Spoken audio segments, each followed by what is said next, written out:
Hey guys, today I'm going to show you how to access the report for a typing test you've taken in the past. Now the first step is to log into your account. Once you're logged in, hover over your profile and click Typing Test Stats.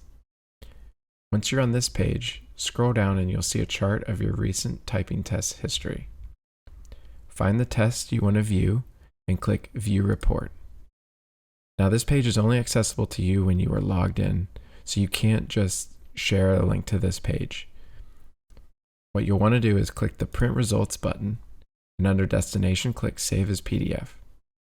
Hit Save, and then save this file with whatever name you want. Now you can share that PDF via email to somebody else.